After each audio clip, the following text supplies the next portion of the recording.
మత్తయి సువార్త 24వ అధ్యాయం.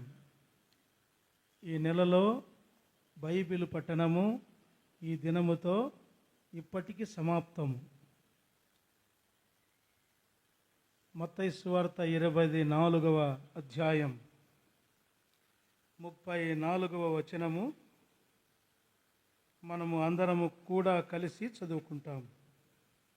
34, 35 ఇవన్నీ జరుగు వరకు అందరం కూడా ఇవన్నీ జరుగు వరకు ఈ తరము గతింపదని నిశ్చయముగా మీతో చెప్పుచున్నాను.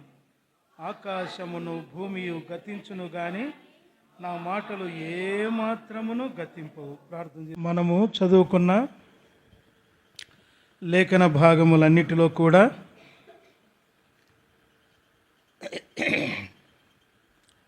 దాదాపుగా మత్తయి సువార్త 23వ అధ్యాయం 36వ వచనం చదవండి. వాడుకగా చదివే మాట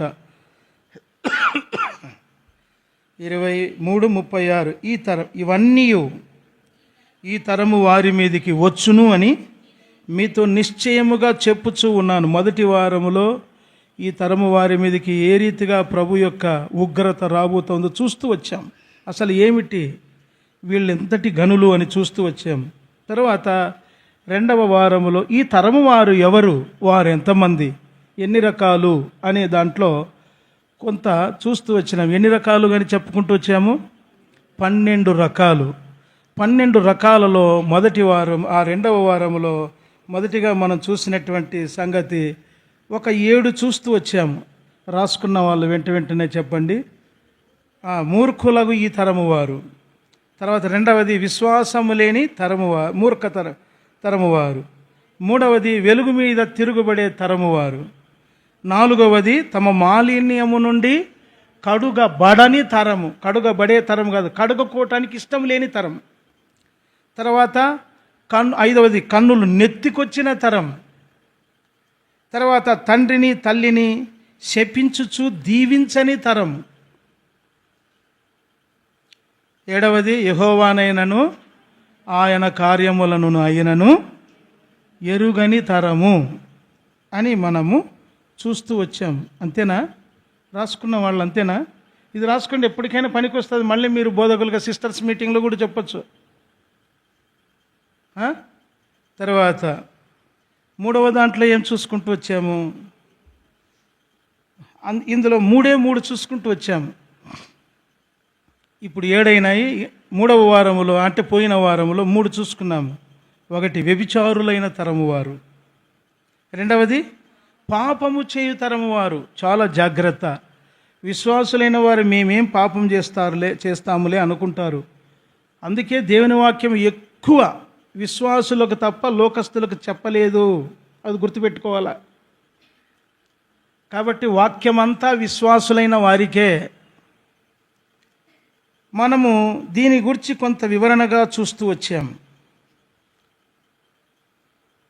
కాబట్టి చాలా జాగ్రత్తగా మన జీవితంలో మరి పాపమును అంటకుండా, ఇహలోక మాలిన్యమును అంటకుండా కడుగబడుతూ ముందుకు ఎలాగ సాగాలనో చూస్తూ వచ్చాము. మూడవది చెడ్డ తరము వారు. అంతేనా చూసింది? చెడ్డ తరము వారు, చెడుతనము. కాబట్టి చెడుతనాన్ని అసహించుకున్న యోబు జీవితాన్ని గురించి చూస్తూ వచ్చాము. చెడుతనము కలిగిన వారు ఎట్లాగా మోషేను ఎదిరిస్తూ వచ్చారు అది కూడా చూస్తూ వచ్చాము. ఇప్పుడు చివరిదిగా మనం చూస్తే 4వదిగా ఈ 4వ వారంలో చివరిదిగా మనము ఇంకా ఎన్ని మిగిలి ఉన్నాయి? 2 మిగిలి ఉన్నాయి. రెండవ వారంలో 7 చూసాము, వివరణ తగ్గించే చూసాము. 3వ వారములో 3 చూసాము. 10 అయిపోయినాయి. ఇప్పుడు 2 ఉన్నాయి. నేను వెతికిన వాటిలో 12 దొరికిన వెతుకుతా ఉంటే మీకు ఇంకా సుమారు దొరకొచ్చును. ఇప్పుడు ఆ 2 చూద్దాం. కానీ ఇవి కుదించి ఈ నెలకు సమకూర్చుకోవటం జరిగింది. ఇవి ఒక్కొక్కటి ఒక్కొక్క వారం ఒక్కొక్క దినం సరిపోతుంది. అంతకు పైబడి కూడా సరిపోతుంది. సరే, మనము చదువుకున్న ఈ భాగములో ఇంకొకసారి 24వ అధ్యాయం 34వ వచనం చదవండి. ఇవన్నీ జరుగు వరకు ఈ తరము గతింపదు. అది మాత్రం గుర్తుపెట్టుకోవాలా. దేవుడు చెప్పిన మాటలన్నీ జరిగే వరకు గతించదు ఈ తరం. తర్వాత ఇవన్నీ కూడా ఈ తరం మీదకి వస్తాయి. దేవుడు చెప్పిన శాప సంబంధమైన ఉపద్రవాలు, ముప్పులు, అన్ని ఉగ్రత అంతా కూడా ఈ తరం వారి మీదకి వస్తుంది. అందుకే భక్తుడు దావీదు భక్తుడు ఎంత చక్కగా రాసినాడు. కీర్తన 11 అనుకుంటాను. ఏమన్నాడంటే, ప్రభువా ఈ తరము వారి చేతిలో నుండి మమ్మను కాపాడుము అన్నాడు. 12వ కీర్తన 7వ వచనం, యెహోవా నీవు దరిద్రులను కాపాడెదవు, ఈ తరము వారి చేతిలో నుండి వారిని నిత్యము రక్షించెదవు. నిత్యము రక్షింపబడుతూ రావాలంటే కాపాడబడుతూ రావాల. లోక సంబంధమైన దరిద్రులుగా ఉన్న, ఆత్మీయ సంబంధమైన దరిద్రులుగా ఉన్న అందరినీ కాపాడుతాడు. ఆయన శరణు జొచ్చితే, ఆయన దగ్గరకు వస్తే, ఆయన దగ్గరకు రావాలనే ఆయన కోరిక. సరే, ఇప్పుడు మనం చదువుకున్న చెప్పుకున్న భాగములో ఇంకొకటి ఉంది. మత్తయి సువార్త 12వ అధ్యాయం. మత్తయి సువార్త 12వ అధ్యాయము 45వ వచనం ఒకరు చదవండి. అందుచేత, గట్టిగా చదువు తల్లి, ఏం తినలేదా? సాయంత్రం టీ తాగినావా? చదువు నైనా, చదువు బిడ్డ. అందుచేత గట్టిగా, ఆ మనుషుని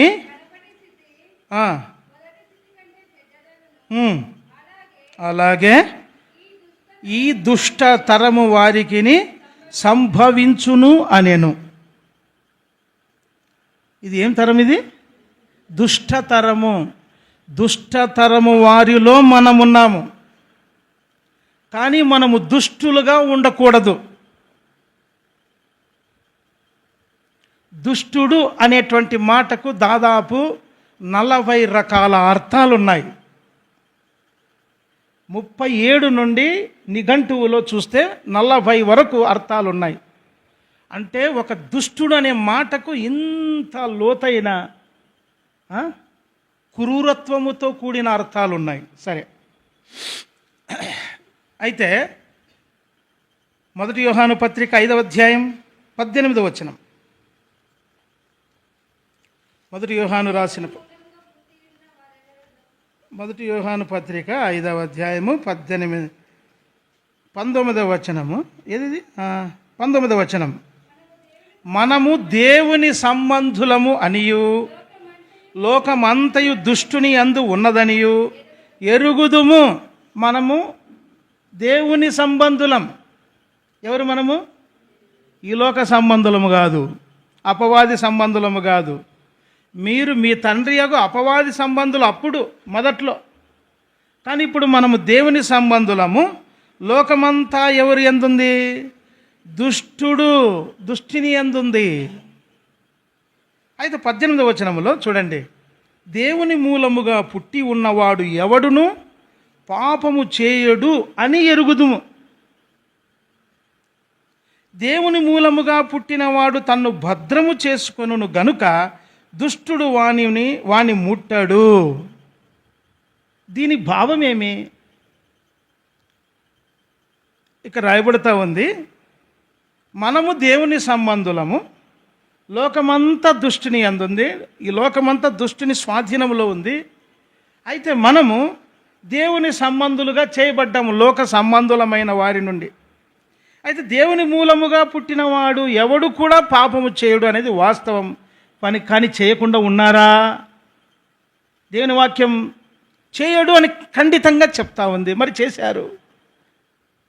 ఎట్లా అని అంటే, దేవుని మూలముగా పుట్టినవాడు తన్ను భద్రపరుచుకొనును, భద్రం చేసుకుంటాడు, భయం కలిగి భద్రం చేసుకుంటాడు. తప్పిపోడు అలాంటి వాడు.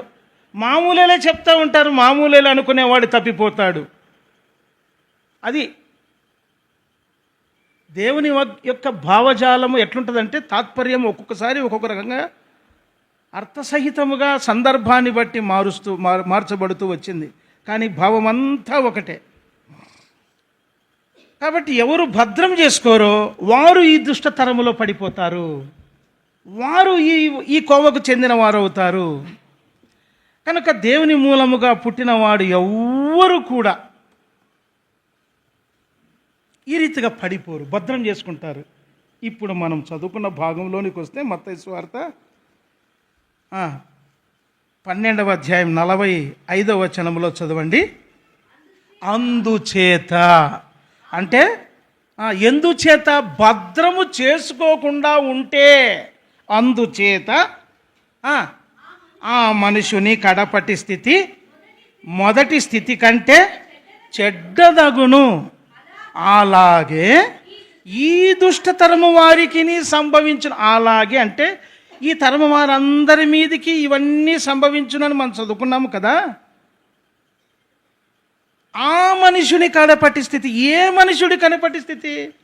తన్ను భద్రము చేసుకొనని, అందుచేత అంటే ఎందుచేత తన్ను భద్రము చేసుకోకుండా ఉండేటువంటి ఆ పరిస్థితిని బట్టి, అందుచేత ఆ మనుషుడు, ఏ మనుషుడు అంటే 43వ వచనం చదువు బిడ్డ. ఇప్పుడు అపవిత్ర ఆత్మ ఒక మనిషిని వదిలిపోయిన తరువాత అది విశ్రాంతి వెదకుచు నీరు లేని చోట్ల తిరుగుచుండు.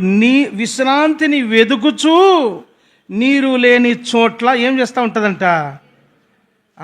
ఏం చేస్తూ ఉంటుంది? తిరుగుతూ ఉంటుంది. అందుకే ప్రభు అన్నాడు, ఏమన్నాడంటే, లోకమంతా కూడా ఉంది కదా, దేవుని మాట నిరర్థకం అవుతా ఉందా? కాదు. మత్తయి సువార్త 5వ అధ్యాయము చూడండి, 5వ అధ్యాయము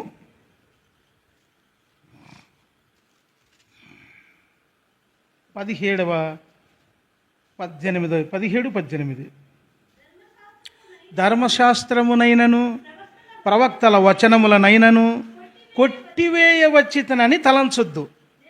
నెరవేర్చుటకే గాని కొట్టివేయుటకు నేను రాలేదు. ఆకాశమును భూమియు గతించిపోయిననే గాని ధర్మశాస్త్రమంతయు నెరవేరు వరకు దాని నుండి ఒక పొల్లైనను ఒక సున్నైనను తప్పిపోదని మీతో ఖచ్చితముగా అనగా నిశ్చయముగా మీతో చెప్పుచూ ఉన్నాను. ఖచ్చితం, దేవుని మాట ఎప్పటికీ ఖచ్చితంగానే ఉంటుంది. కనుక మనం చదువుకుంటూ వచ్చిన ఈ భాగములో ఆ మనుషుడు, ఏ మనుషుడు అంటే అపవిత్రాత్మ పట్టిన ఒక మనుషుడు. అపవిత్రాత్మ పట్టిన యొక్క మనుషునిలో ఏముందంటే, వదిలిపోయిన తర్వాత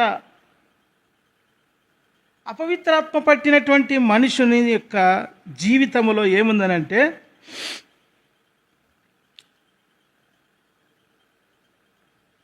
అపవిత్రాత్మ పట్టిన వాని మనిషిలో చెడ్డదైనటువంటి కడపటి స్థితి ఉంది, దాగి ఉంది. ఆ చెడ్డదైన కడపటి స్థితి దాగి ఉన్న దాంట్లో మన జీవితము కూడా ఉంది. మనమంతా అపవిత్రాత్మ వెళ్ళిపోయినటువంటి ఆ మనుషుడు అనుంది. మనం చదువుకుంటూ వచ్చి మనం దేవుని సంబంధము, దేవుని పిల్లలైతే దేవుని మన 1 యోహాను పత్రిక, మళ్ళీ అక్కడికి చదవాల్సిందే. 1 యోహాను పత్రిక 3వ అధ్యాయం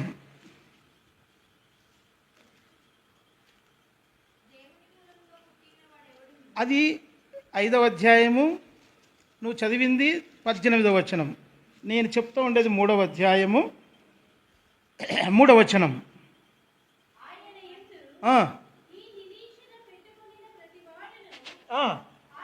ఆయన యందు ఈ నిరీక్షణ పెట్టుకున్నవాడు. ఏ నిరీక్షణ? దేవుడు ఎలాగుంటాడో అలాగున నేను కూడా ఉంటాను, ఆయనను ఎలాగుంటే అలాగే చూస్తాను. దేవుడు ప్రత్యక్షమైనప్పుడు దేవుడు ఎట్లాగుంటే నేను కూడా అలాగే ఉంటాను, అలాగానే చూస్తాను అని నిరీక్షణ పెట్టుకున్నటువంటి ప్రతివాడు ఆయన పవిత్రుడై ఉన్న ప్రకారము తన్ను పవిత్రునిగా చేసుకొనును. పవిత్రుడుగా చేసుకున్నటువంటి జీవితం మనము అందరము కూడా దేవుని రక్తము చేత, దేవుని వాక్యము చేత, నీటి చేత అంటే బాప్తిస్మము చేత, విశ్వాసము చేత, వీటన్నిటి నేను ఇప్పుడు చెప్పిన దేవుని వాక్యము చేత, నీటి చేత, తర్వాత ప్రార్థన చేత, విశ్వాసము చేత పవిత్రపరచబడతాము. ఇది దేవుని వాక్యంలో ఉన్న సంగతులు. కాబట్టి మనము కూడా ఈ అపవిత్రమైన జీవితము నుండి వదిలిపెట్టి వచ్చిన వారము, విడుదల పొందిన వారము. ఇక్కడ అపవిత్రాత్మ ఒక మనిషిని వదిలిపోయిన తర్వాత అని చూస్తున్నాము. కాబట్టి మన ఆ యొక్క మనుషుని జీవితంలో మన యొక్క జీవితము కూడా దాగి ఉంది. ఇప్పుడు మనం చూస్తూ ఉన్నాము. అదేంట ఆ అపవిత్రాత్మ వదిలిపోయిన తర్వాత ఏం చేస్తుందంట, నీరు లేని చోట్ల విశ్రాంతి కొరకు వెదుకుచూ తిరుగుతూ ఉన్నారు అని రాయబడతా ఉంది. అందుకే 1 పేతురు పత్రిక 5వ అధ్యాయము 8వ వచనంలో ఏమనింది? మొదటి నిబ్బరమైన బుద్ధి గలవారై మెలకువగా ఉండుడి, మీ విరోధి అయిన అపవాది గర్జించి సింహము వలె ఎవరిని మృంగుదునా అని వెదుకుచూ తిరుగుచున్నాడు. దేనికోసము? మృంగాలని. ఆడేం చదువుకున్నాము? నీరు లేని చోట, వదిలి వచ్చిన చోట విశ్రాంతి కొరకు వెదకుచూ తిరుగుచూ ఉన్నాడు. ఇక్కడేం చేస్తున్నాడు? ఎవరిని మృంగుదునా అని వెదకుచూ తిరుగుచూ ఉన్నాడు. కాబట్టి వెదకుచూ తిరుగుచూ ఉన్నాడు అని ఊరికే ప్రభు చెప్పాలి, దేవుడే పంపిస్తాడు. ఇర్మియా గ్రంథము 4వ అధ్యాయం 7వ వచనం, సింహములాగా గర్జించు సింహము వలె ఎవరిని మృంగుదా అని వెదకుచూ తిరుగుచూ ఉన్నాడు. 4వ అధ్యాయము 7వ వచనం, పొదలలో నుండి సింహము బయలుదేరి ఉన్నది, జనముల వినాశకుడు బయలుదేరి ఉన్నాడు. నీ దేశము నాశనము చేయుటకు అతడు ప్రయాణమై తన నివాసముని విడిచి ఉన్నాడు. నీ పట్టణములు పాడై నిర్జనముగా ఉండును. చూసారా? నేనే వానిని రప్పించు, దుష్టుడు అనగా కీడు అని రాయబడింది దేవుని వాక్యములో. దుష్టుడు అనగా కీడు అని చెప్పబడుతూ వచ్చింది దేవుని వాక్యంలో. కాబట్టి కీడును, దుష్టుడిని రప్పించుచూ ఉన్నాను. 6వ వచనం చివరి భాగంలో, సియోను చూచినట్లు ధ్వజం ఎత్తుడి, పారిపోయి తప్పించుకున్నట్టుకు ఆలస్యం చేయకుండా చెప్పుడి, యెహోవానగు నేను ఉత్తర దిక్కు నుండి కీడును, దుష్టుని రప్పించుచూ ఉన్నాను. ఆ దుష్టుడే 1 పేతురు పత్రిక 5వ అధ్యాయం 8లో ఉన్నటువంటి గర్జించు సింహము. వాడు సింహం కాదు, కానీ గర్జిస్తూ ఉంటాడు. కొంతమంది బండ్లు వేసుకొని పోతూ ఉంటే ఆ కుక్కు మురిగినట్లు బౌ బౌ అని అంటే భయపడుతూ ఉంటారు చూడి. అట్లాగా వాడు శబ్దం చేస్తూ ఉంటాడు అంతే. సెల్ ఫోన్లు ముట్టుకుంటే పిల్లిలాగా శబ్దాలు వస్తూ ఉంటాయి, ఇప్పుడు కనిపెడుతూ వచ్చారు. అట్లాగా ఈ వినాశకుడైన వాడు పొదలలో నుండి, తన స్థలములో నుండి మరి బయలుదేరాడు. ఎవరిని మిరింగుదరాని గర్జించి సింహములాగా బయలుదేరి ఉన్నాడు. మరి ఎవరిని మిరింగుతాడు వీడు? ఎవరిని మిరుగుతాడు? ఎఫెసీయులకు రాసిన పత్రిక 4వ అధ్యాయం 27వ వచనంలో ప్రభు అన్నాడు, అపవాదికి అంతే, ఎవరు చోటిస్తే వాళ్ళ దగ్గరికి వచ్చేస్తాడంతే. కాబట్టి ఎవరైతే చోటిస్తారో వాళ్ళ దగ్గరికి ఈ అపవాది వెంటనే వచ్చేస్తాడు. కనుకనే నిజముగా మనము దేవుని కొరకైనటువంటి జీవితం, దేవుని కొరకైనటువంటి స్థలం మనలో ఉంటే వాని నుండి తప్పించబడేదానికి వీరవుతుంది. ఇప్పుడు అక్కడ మనం ఏం చూస్తున్నామంటే మత్తయి సువార్త 12వ అధ్యాయము కొన్ని 4 సంగతులు ఉన్నాయి. ఏంటుండే, నీరు లేని చోట్ల తిరిగేవాడు, తర్వాత నేను వదిలి వచ్చిన నా ఇంటికి తిరిగి వెళ్ళుదును అనుకొని వచ్చి ఆ ఇంట ఎవరూ లేరు, ఆ ఇంట్లో ఎవరూ లేరు. తర్వాత అది ఊడ్చబడి ఉంది, తర్వాత అది అమర్చబడి ఉంది. చూసారా? మొదటిసారేమో వెళ్ళిపోయింది, అపవిత్రాత్మ వెళ్ళిపోయాడు. వెళ్ళిపోయిన తర్వాత అక్కడ ఏమైపోయిందనంటే ఇప్పుడు తన ఇల్లు కాదు, ఇప్పుడు తనకు చోటు లేదు. ఇల్లు కావాలంటే చోటు ఉండాలా, చోటు ఉంటేనే, స్థలం ఉంటేనే ఇల్లు కట్టడానికి వీలయ్యేది. ఇల్లు కట్టినాక ఏం చేసేక రాదు. ఆ ఇల్లు పాటు ఎంతో గొప్పదని రాయబడింది. కనుక ఇక్కడ మనం చూస్తున్నాం, నీరు లేని చోట్ల వేదకి తిరిగేవాడు. సైతాను యొక్క వాని నివాసము ఎండిన స్థలములో జీవించేవాడు. వాని నివాస స్థలం అంతా నీళ్లు లేని చోట, ఎండిన స్థలం. అందుకే మన ప్రభు యెషయా గ్రంథంలో 52లో ఎండిన భూమిలో లేత మొక్క అని రాయబడింది. ఎండిన భూమి అనగా ఈ భూమి. ఆయన నివాసం ఏమిటి అని అంటే ఆది కాండము 1వ అధ్యాయము 2వ వచనం ఏమని రాయబడింది? ఆది కాండము 1వ వచనంలో దేవుడు భూమి ఆకాశములను, ఆది యందు దేవుడు భూమి ఆకాశములను సృజించెను, భూమి నిరాకారముగాను శూన్యముగాను ఉండెను, చీకటి అగాధ జలములను కమ్మి ఉండెను, దేవుని ఆత్మ అగాధ జలముల మీద అల్లాడుచూ ఉండెను. ఇప్పుడు దేవుని నివాస స్థలం ఏమిటి? అగాధ జలములలో ఉన్నాడు ఆయన. సైతాను యొక్క స్థలం ఏమిటి? ఎండిపోయిన స్థలం. దేవుడు నీరై ఉన్నాడు. ఎట్లా చెప్పగలుగుతాం? ఎఫెసీయులకు రాసిన పత్రిక 5వ అధ్యాయం 27వ వచనంలో, ఎఫెసీయులకు రాసిన పత్రిక 5వ అధ్యాయం 27వ వచనంలో, నీరు అనగా, ఒక్క మాటే, అంతా వద్దు, సమయం దాటిపోతుంది. వాక్యముతో ఉదక స్నానము చేత దానిని పవిత్రపరచి పరిశుద్ధపరచుటకై దాని కొరకు తను తాను అప్పగించుకొనెను. చూసారా, ఆయన ఏం చేస్తొచ్చాడంట? దేవుని ఎదుట మరి ఈ సంఘమును నిలబెట్టాలనుకున్నాడు. ఈ లోకముతో పాటు ఈ తరము వారందరి మీదకి వచ్చేటువంటి ఉగ్రతమైన దేవుని కోపాగ్నికి గురైన వాటన్నింటిని తప్పించడాని కొరకై నిన్ను నన్ను పవిత్రులుగా చేసుకొని పవిత్రులైన సంఘముగా చేసి, ఈ సంఘము ఎట్లుండాలంట?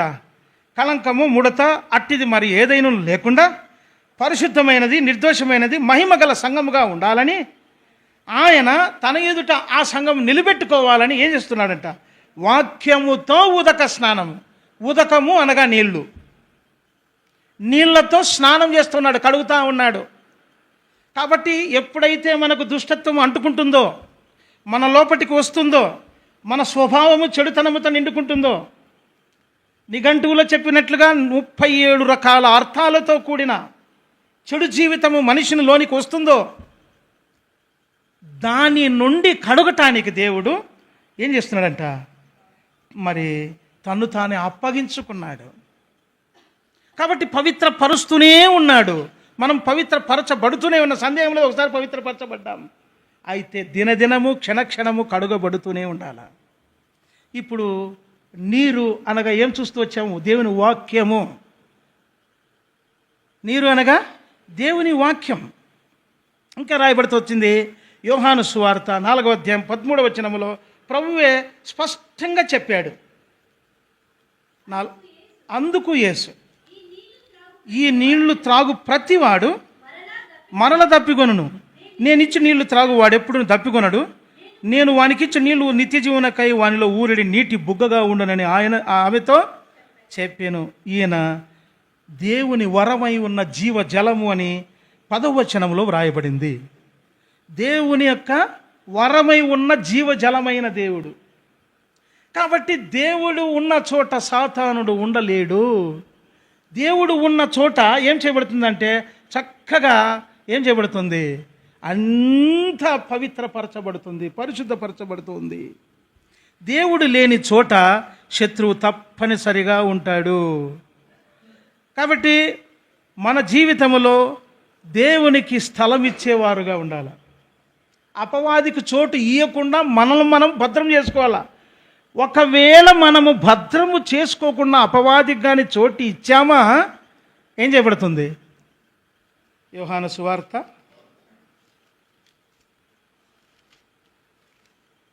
13వ అధ్యాయము 27వ వచనం. వాడు ఆ ముక్క పుచ్చుకొనగానే సాతాను వానిలో ప్రవేశించిన. ఎవరైనా? ఈయన యేసుక్రీస్తు ప్రభు యొక్క 12 మంది శిష్యులలో పేరుగాంచిన ప్రథముడు, సామాన్యుడు కాదు. అప్పటికే 3 భాషలలో అనర్గళముగా తర్జుమా చేయగలిగిన చదువరి. అట్లాంటి వ్యక్తికి దేవుడు మంచి ఏమి ఇచ్చాడు, మరి ట్రెజరర్గా, క్యాషియర్గా ఆయన దేవుని ఇంటిలో ఆ డబ్బు సంచిని చూసుకునేవాడుగా ఆ పదవిని ఇస్తూ వచ్చాడు. అయితే తనలో దేవునికి కానిది ఉన్నది, దేవుడు చెప్పలేనిది, దేవుడు కోరుకోకుండా ఉన్నది ఉంది. దేవుడు కోరుకున్నది లేదు, కానీ దేవునికి ఇష్టము కానిది తనలో ఉన్నది. ఇప్పుడు ఇతడు ముక్క పుచ్చుకున్నాడు. ఏ ముక్క పుచ్చుకున్నాడు? బల్ల ముక్క. దేవుని యొక్క శరీరానికి సాదృశ్యంగా ఉన్న రొట్టె ముక్క పుచ్చుకున్నాడు. యాడ పుచ్చుకుంటారు వాళ్ళు? ఏమ్మా, అప్పటికి ఒకవేళ తోటలో ఉన్నారేమో, ఇంకొకరి ఇంట్లో ఉన్నారేమో, లేకపోతే ఇంకొక సమాజ మందిరంలో ఉన్నారేమో, ఎక్కడున్నారో తెలియదు. అంతేనా? పైన ఏమన్నా ఉందా?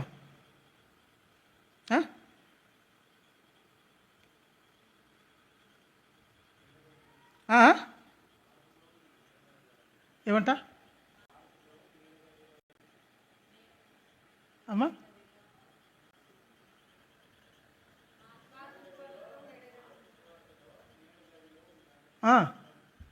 అందుకే నేను చెప్పింది, తోటలో పుచ్చుకున్నారా, మేడగదిలో పుచ్చుకున్నారా? తర్వాత అయితే రాయబడినట్లుగా బస సిద్ధము చేయండి అని అన్నాడు. అది ఎప్పటికీ? యేసు ప్రభు చివరిలో అప్పగించబడేదానికి ముందు. ఇప్పుడు ఈ రొట్టె పుక్క పుచ్చుకొనగానే వెంటనే ఏం వచ్చాడు? సాతాను వానిలో ప్రవేశించాడు, మేడగది. సరే, ఇప్పుడు పుచ్చుకున్నాక ఎవరు ఇచ్చినారు? ఆ ఇంటి యజమానుడు మంచోడే, కానీ ఈ మనుషులలో దేవునికి చోటు ఇవ్వకుండా ఆ మనిషి శత్రువుకి చోటు ఇచ్చాడు, అపవాది. కాబట్టి ఏమైపోయినాడు? అందులో అతని లోనికి ప్రవేశించాడు.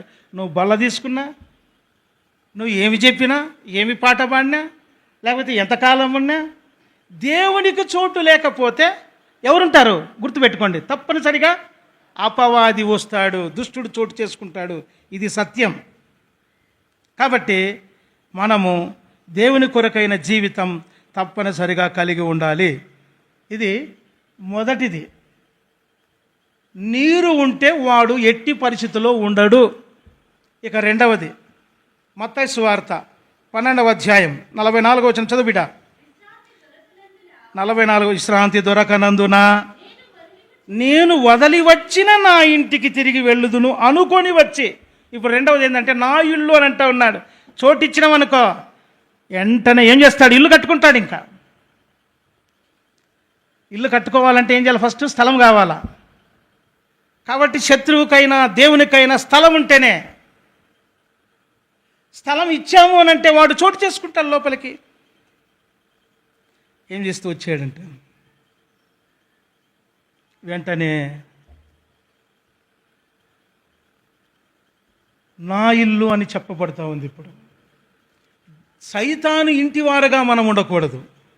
అందుకే మనం ఎవరి వారము? ఎఫెసీయులకు రాసిన పత్రిక 2వ అధ్యాయం 19వ వచనం. ఎఫెసీయులకు రాసిన పత్రిక 2వ అధ్యాయం 19వ వచనం. కాబట్టి మీరు ఇక మీదట పరజనులను పరదేశులనై ఉండక పరిశుద్ధులతో ఏకపట్టణస్థులను దేవుని ఇంటి వారునై ఉన్నారు. ఇప్పుడు ఎవరు మీరు? దేవుని ఇంటోళ్ళు. వీరు పెద్దింటోళ్ళప్ప అంటారు. ఒక ఊర్లో ఆ ఇల్లు బాగా జరుగుతుంది, కుటుంబం బాగా చక్కగా నడుస్తూ ఉందనుకో, పెద్దింటోళ్ళు అని అంటారు వాళ్ళను. ఇప్పుడు మనల్ని ఏమని పిలుస్తారు? దేవుని ఇంటి వారు. దేవుని ఇంటి నుండి తీర్పు మొదలయ్యే దినము రాబోతా ఉంది. బయటలో నుంచి కాదు. ఉందా వాక్యము?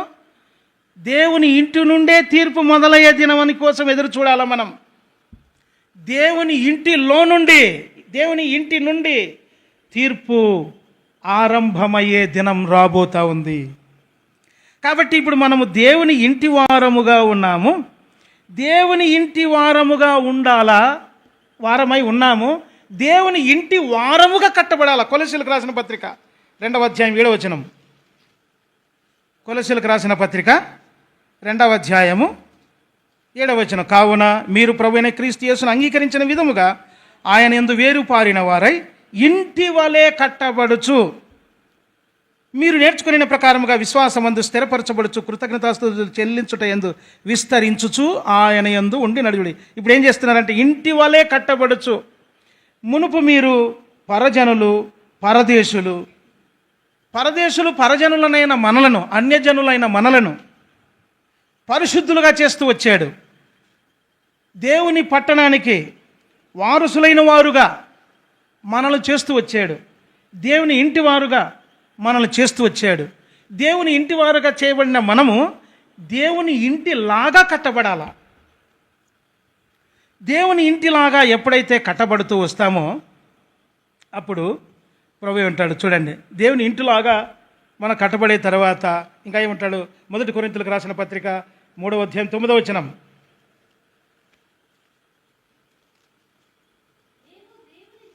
మేము దేవుని జత పనివారమై ఉన్నాము, మీరు దేవుని వ్యవసాయమును, దేవుని గృహమునై ఉన్నారు. దేవుని జత పనివారుగా ఉండాలా, దేవుని పొలములాగా ఉండాలా, దేవుని ఇంటివారుగా చేయబడ్డాము. తర్వాత మనం ఏం చూస్తూ వచ్చాము? దేవుని ఇంటిలాగా కట్టబడుతూ రావాలా. దేవుని ఇల్లులాగా కట్టబడే వారిలో కనబడేటువంటి సంగతులు దేవుని జత పనివారుగా ఉండాలా. తర్వాత దేవుని యొక్క వ్యవసాయం, దేవుని వ్యవసాయం అంటే దేవుని యొక్క పని, దేవుని పనివారమై ఉన్నాం, మనం దేవుని గృహమై ఉన్నాము.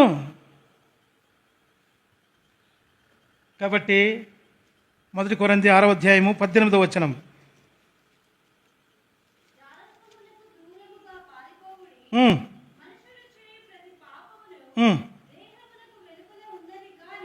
పంతొమ్మిదవ వచనం నేను చెప్పింది, మీ దేహము దేవుని వలన మీకు అనుగ్రహింపబడి మీలోనున్న పరిశుద్ధాత్మకు ఆలయము, దేవుడు నివసించేటువంటి అంతర్మందిరముగా కావాలా. మనం గర్భాలయముగా కావాలా. అంతర్మందిరం, దేవుని గుడి, దేవుని మందిరము అంటారు. ఇదే అతి పరిశుద్ధ స్థలము. ఆ పూర్వ దినాల్లో ఉండేది. ముందుకు అడ్డతెర ఉండేది, దాన్ని అంతర్మందిరము అని రాయబడింది, గర్భాలయము అని రాయబడింది. కాబట్టి మన హృదయము గర్భాలయము, మన హృదయం దేవునికి గర్భాలయము, మన హృదయం దేవునికి అంతర్మందిరము.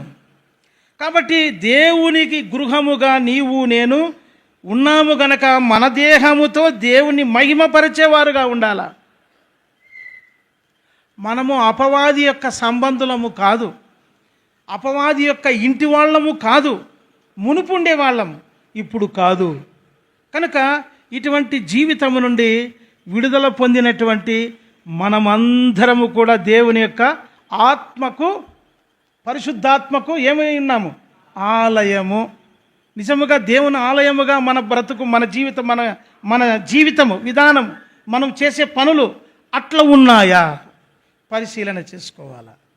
ఇప్పుడు ఆయన కూడా కట్టాలని ఆయన కూడా ఇష్టం. అందుకే ప్రభు అడుగుతాడు. మత్తయి సువార్త 9వ అధ్యాయం 29వ వచనంలో ఏమనుందనంటే, స్థలమీయుడి అని అంటాడు.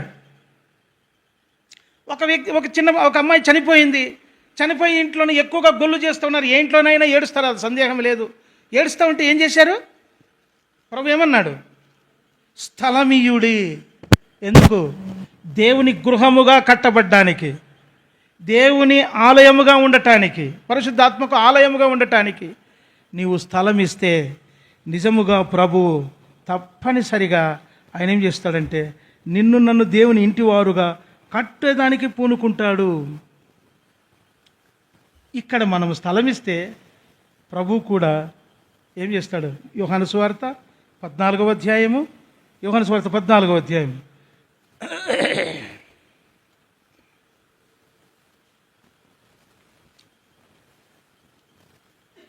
మనకు తెలిసిన సంగతి ఏది? 2వ వచనం, నా తండ్రి ఇంట అనేక నివాసములు కలవు, లేని ఎడలను నేను మీతో చెప్పుదును, మీకు స్థలము సిద్ధపరచ వెళ్ళుచూ ఉన్నాను. చూసారా? మనం ఇక్కడ దేవునికి స్థలం ఇస్తే ఆయన మనకు అక్కడ స్థలం ఇస్తాడు. ఈ లోకంలో దేవునికి స్థలం ఇవ్వలేదంటే, స్థలం ఇవ్వడం అంటే ఏమి? దేవరిల్లో ఈశాన్యంలో మూల కాదు, అది భక్తి కాదు, అది మతము. దేవునికి ఇవ్వాల్సింది స్థలము మన హృదయంలో, మన బ్రతుకులో. మన హృదయంలో దేవునికి స్థలం ఇచ్చాము అనే దానికి గుర్తు మనము చేసే పనులు. మీ దేహముతో దేవుని మహిమపరచుడు అన్నాడు. మనము దేవుని జత పనివారమై, దేవుని వ్యవసాయం, దేవుని పనివాళ్ళు మనము.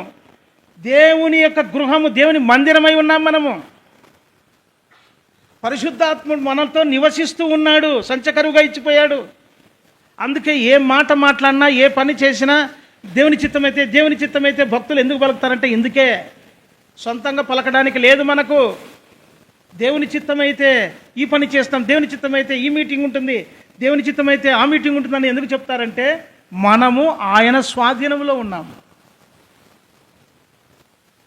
కాబట్టి మనం ఇక్కడ స్థలం ఇస్తే ప్రభువు మనకు అక్కడ స్థలం ఇస్తాడు, ఆయన చోటు ఇస్తాడు. ఆయన ఎక్కిపోయే చోటు నిజముగా రాయబడుతూ వచ్చింది. చూడండి, ఇదే యోహాను సువార్త 6వ అధ్యాయం 62వ వచనములో, అలాగైతే మనిషి కుమారుడు మునుపు ఉన్న చోటునకు ఎక్కుట మీరు చూచిన ఎడల ఏమందురు? ఏమిటంట ఇక్కడ మనిషి కుమారుడు ప్రభు అయిన యేసుక్రీస్తు వారు మునుపు ఉన్న చోటు ఎక్కడిది? అది పైనున్న చోటు. అందుకే నేను అక్కడికి వెళ్ళి మీకు స్థలము సిద్ధపరుస్తాను అన్నాడు. ఆ చోటుకు మీకు మార్గము తెలియను కదా. యోహాను సువార్త 14వ అధ్యాయం 4వ వచనం చదవండి. నేను వెళ్ళు స్థలమునకు మార్గము మీకు తెలియను అని చెప్పాను. మార్గము తెలుసుకున్నాము. ఏం మార్గం తెలుసుకున్నారు? మా సామెతల గ్రంథము 15వ అధ్యాయం 24వ వచనం, క్రిందనున్న పాతాళమును తప్పించుకునవలనని బుద్ధిమంతుడు పరమునకు పోవు జీవ మార్గమున నడుచుకొనును. నువ్వు నడుచుకుంటున్నావో లేదో చూసుకోవాలా. క్రిందనున్న పాతాళానికి పోయేటువంటి జాబితా ఈ తరం. మనము చదువుకుంటూ వచ్చిన 12 రకాల తరాలలోని వారు ఇప్పుడు 11వ చూస్తున్నాం. సందేహమే లేదు, భద్రం చేసుకోకుంటే తప్పనిసరిగా పోతారు, అందులో అనుమానమే లేదు. క్రిందనున్న పాతాళమును తప్పించుకునవలనని బుద్ధిమంతుడు పరమునకు పోవు జీవ మార్గమున ఏం చేస్తాడంట?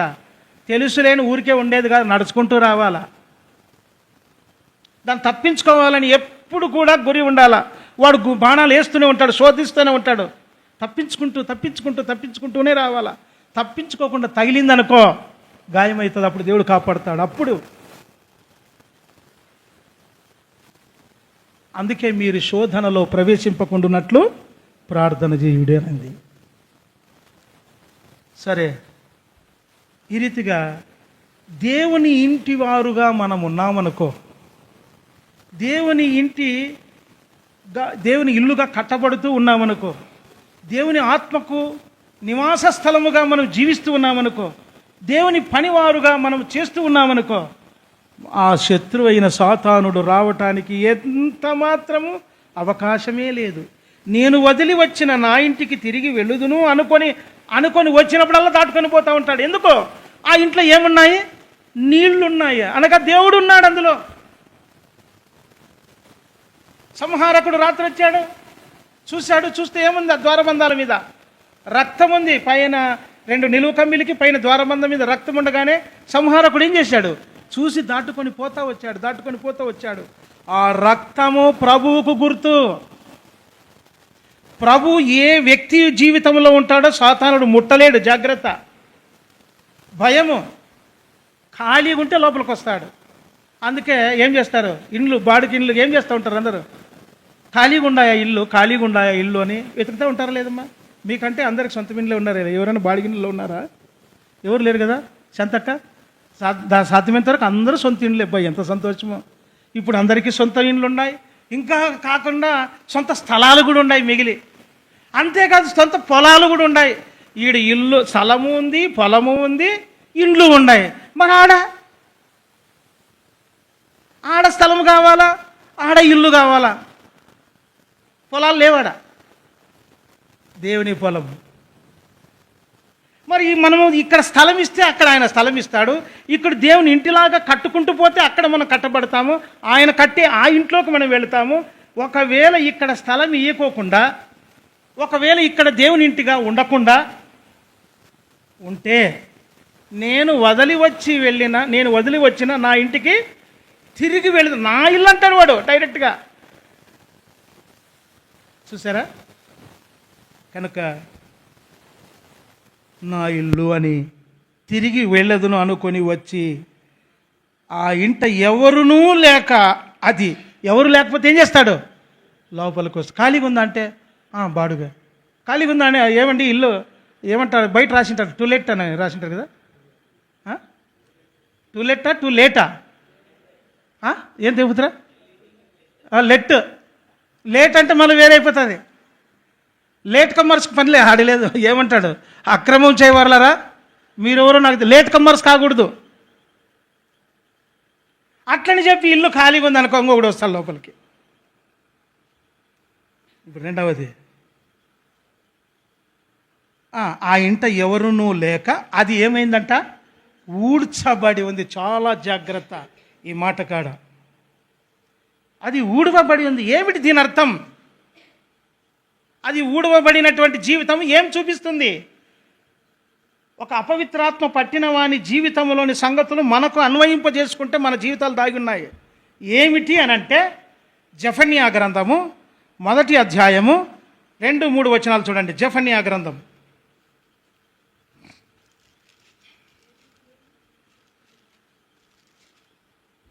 Page number 773. ఏం యోహాన్ తీసుకున్నావు కదా, 773. చదవమ్మా. అందరు తీసుకున్నారా? చదివేటప్పుడు చూడండి బైబిల్ దిక్కు. 2వ వచనం, ఏమియు విడవకుండా భూమి మీదనున్న సమస్తమును నేను ఊడ్చివేసదను. ఇదే యెహోవా వాక్కు.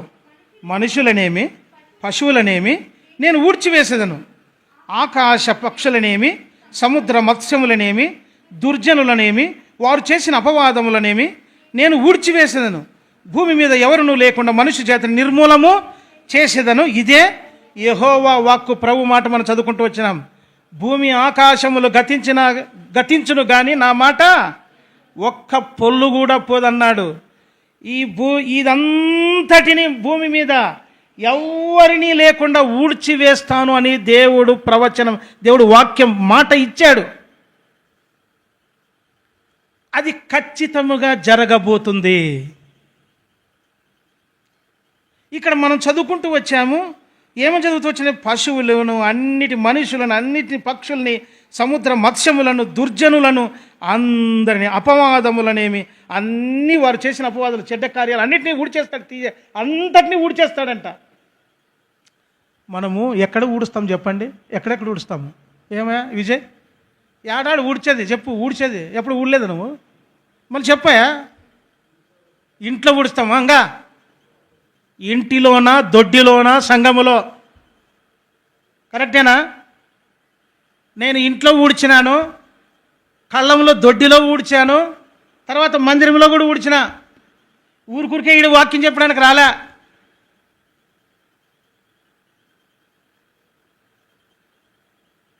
అర్థమైందా? అది కూడా ఊడ్చేది ఎట్లా ఊడ్చాలా? అప్పుడే ఊడ్చేది తెలిసిపోతుంది. మీరు ఊడ్చండి, దుమ్ముందా లేదా చూడకుండా చెప్పగలుగుతాను నేను, కళ్ళు మూసుకొని కూడా. ఎట్లా చెప్తా ఉంటే ఆ మర్మం మీకు చెప్పున్నది, మీరు కూడా తెలుసుకోవాలా. మీరు ఊడ్చినా కూడా దుమ్ముందా లేదా అని కళ్ళు మూసుకొని చెప్తా నేను. అది అట్లా నేర్చుకున్నాం. ఇక్కడ ఏమి ఊడ్చేస్తాడంట?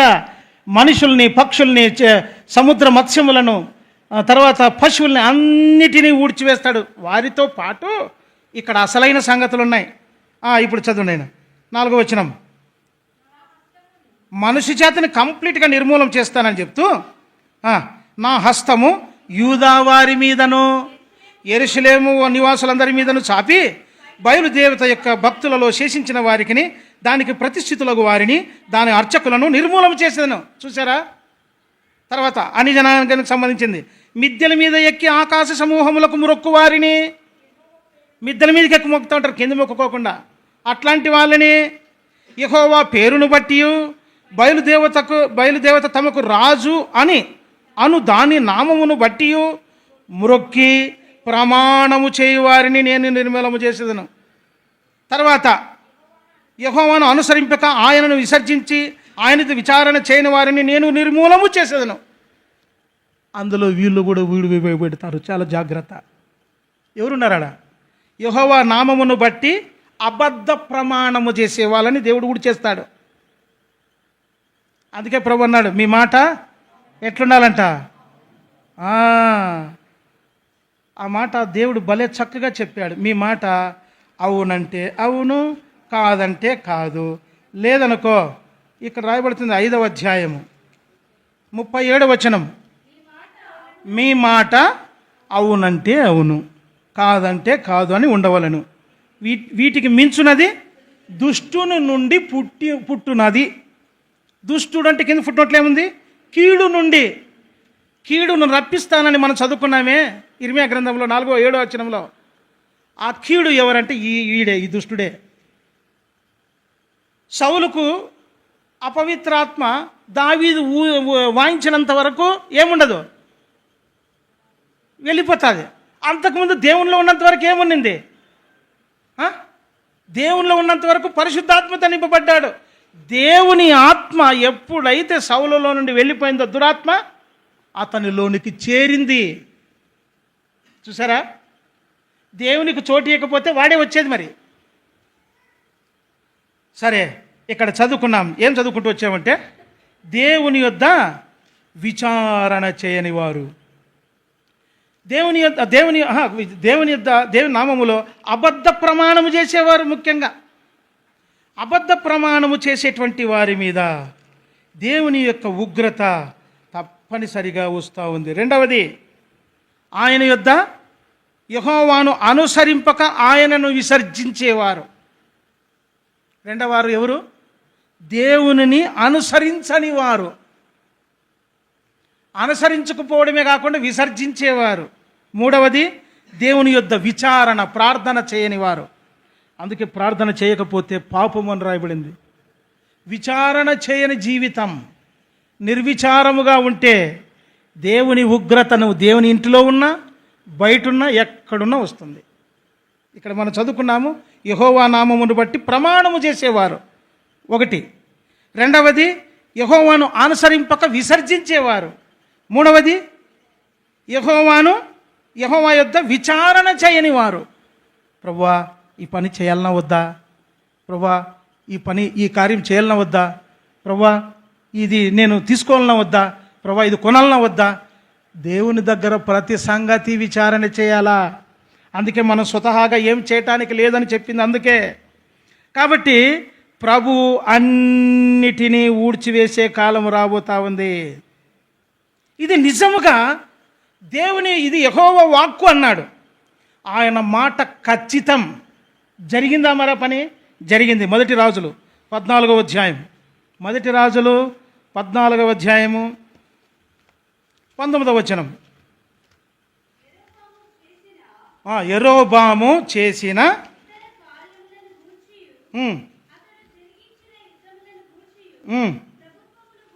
నేను చెప్పింది ఏదమ్మా? మొదటి రాజులు 14వ అధ్యాయం 10వ వచనం. ఏం చదువుతుండవు?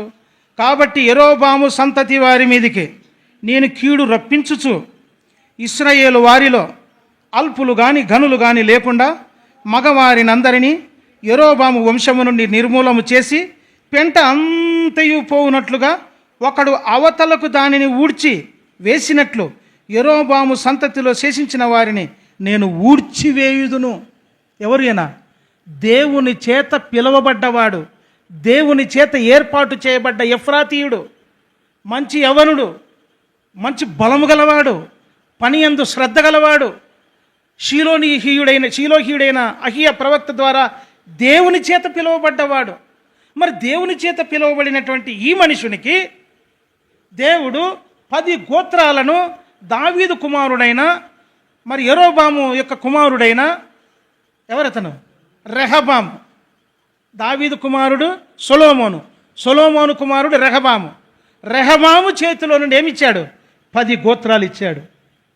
దావీదు కుమారుని యొక్క చేతిలో నుండి, అనగా రెహబాము చేతిలో నుండి 10 గోత్రాలు ఇస్తే దేవునికి తగిన జీవితం లేదు, దేవుని దగ్గర విచారణ చేయలేదు, అబద్ధముగా 2 కల్పించాడు.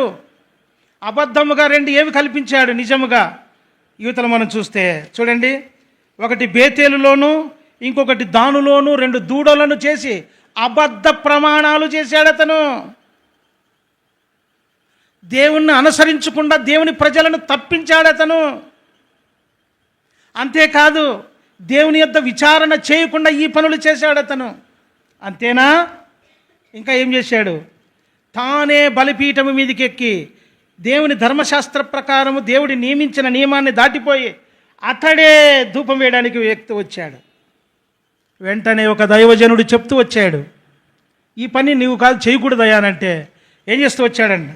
13వ అధ్యాయం 1 రాజులు 13:4 బేతేలునందున బలిపీఠమును గురించి ఆ దైవజనుడు ప్రకటించిన మాట రాజైన యెరోబాము విని బలిపీఠం మీద తన చేయి చాపి వానిని పట్టుకొనమని చెప్పగా అతని చేయి ఎండిపోయింది. చూసారా, అదే దైవజనుడు ప్రార్థన చేస్తే మళ్ళీ బాగవుతూ వచ్చాడు. ఈ రకంగా చెడిపోతూ వచ్చాడు. ఇప్పుడు దేవుడు చెప్పిన ఈ మాట అంతా ఊడ్చేస్తానన్నాడు. మరి ఊడ్చేసినాడా? 15వ అధ్యాయము 29వ వచనం, తాను రాజు కాగానే ఇతడు యెరోబాము సంతతి వారిని అందరిని ఏం చేస్తూ వచ్చాడంట. చూసారా, దేవుని వాక్యం ఎలాంటిదని మనం విన్నాము.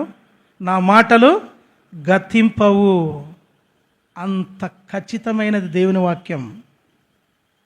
భూమి ఆకాశములు గతిస్తాయి కానీ నా మాటలు గతించవన్నాడు.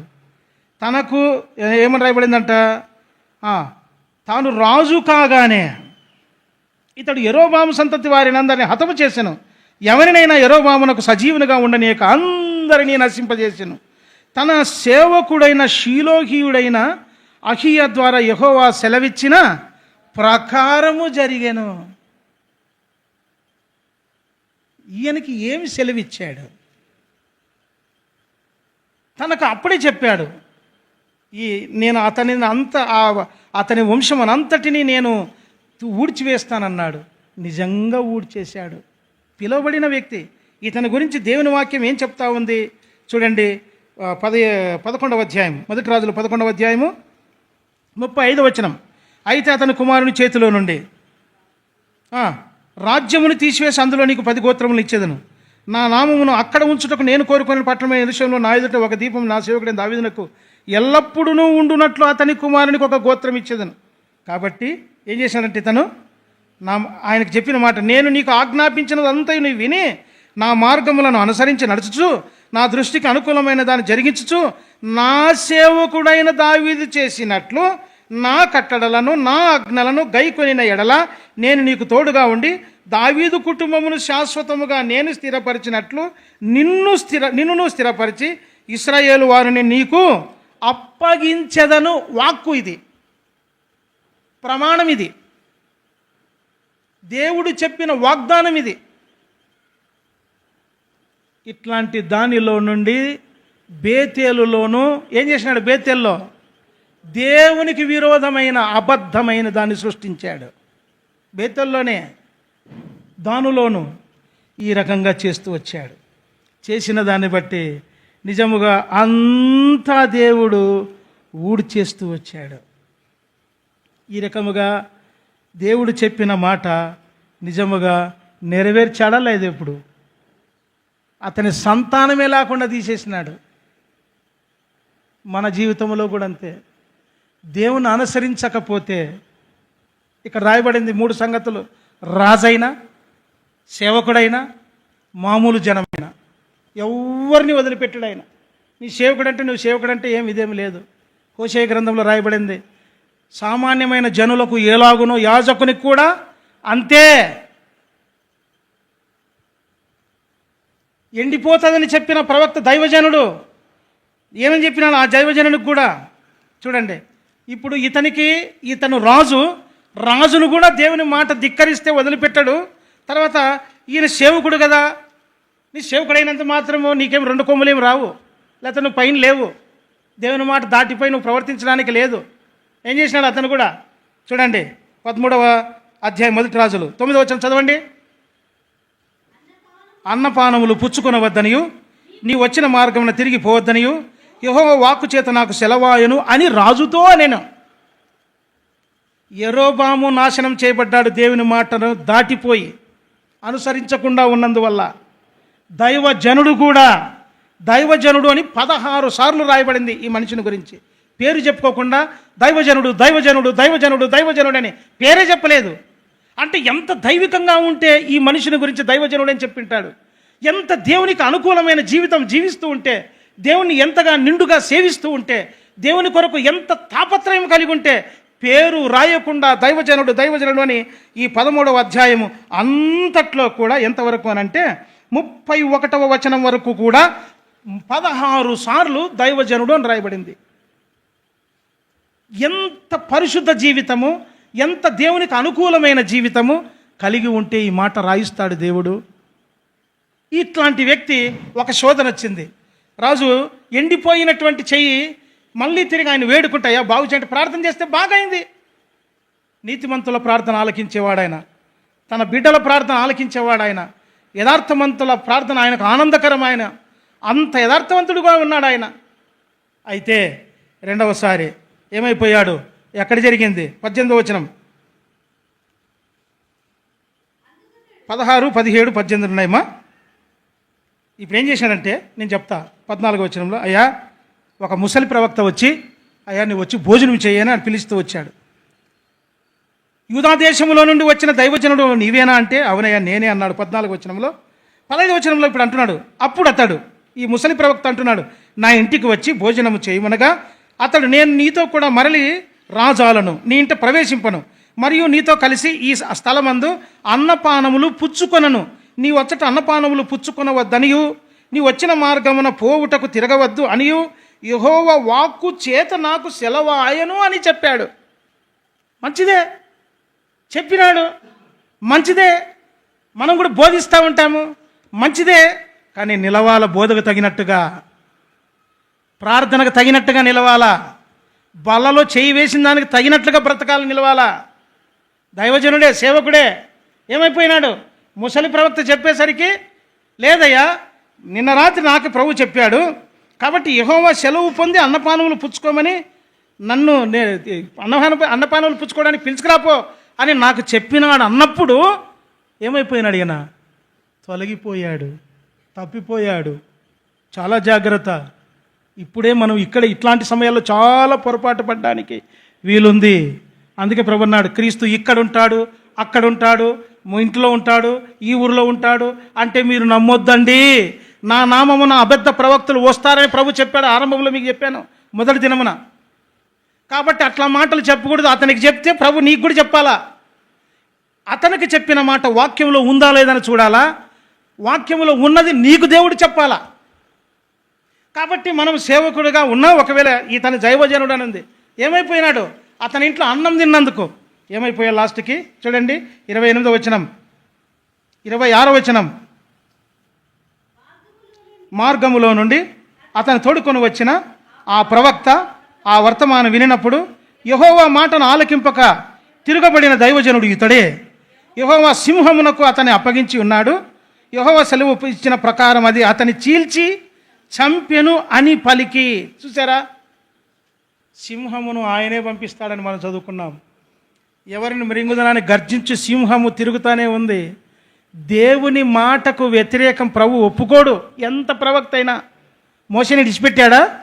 నా నామమును లేదా నా పరిశుద్ధతను నీవు సన్మానించలేదు మోషే, నువ్వు వెళ్ళడానికి వీలు లేదు. ఆ మాట మనకంటే మనం ఎంతమంది ఆగిపోతాం? ఇక్కడ ఎంతమంది దేవుని దగ్గరికి పోకుండా ఆగిపోతాం? ఎంతమంది నిలబడిపోతాం? చాలా జాగ్రత్త. ప్రభు ఎవరిని విడిచిపెట్టాడు. హోషేయ గ్రంథం చూద్దాం ఆ మాట.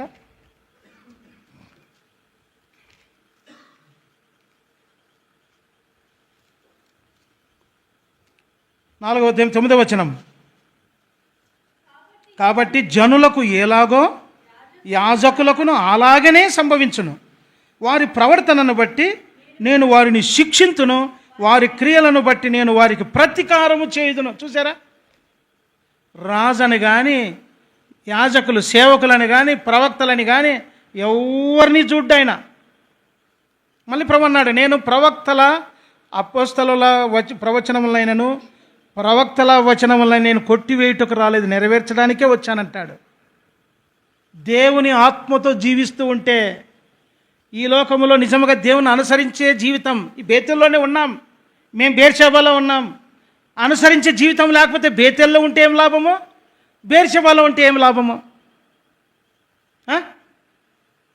దేవుని అనుసరించకుండా బ్రతికితే ఎంతకాలం బ్రతుకుతావు? నువ్వు ఎంత కాలం బ్రతికినా పోయే దినం అయితే ఒకటి వస్తుందని వాస్తవం. ఒక దినమైతే తప్పనిసరిగా మనం ఈ భూమిని వదిలిపెట్టిపోవాలా. వదిలిపెట్టి పోయేటప్పుడు నువ్వు ఏం తీసుకుపోతావు? ఏం జవాబు చెప్తావు దేవునికి? ఏమి ఉత్తరం ఇస్తావు దేవునికి? దేవుడు విడిచిపెట్టాడా? నా మాటలు భూమి ఆకాశం గతించినా గతించవన్నాడు. సామాన్య మనుషుల్ని వదలడు, ప్రవక్తల్ని దైవజనుల్ని వదలడు, నాయకుల్ని వదలడు, రాజుని వదలడు. ఆయన మాట ఆయనకు శాశ్వతం.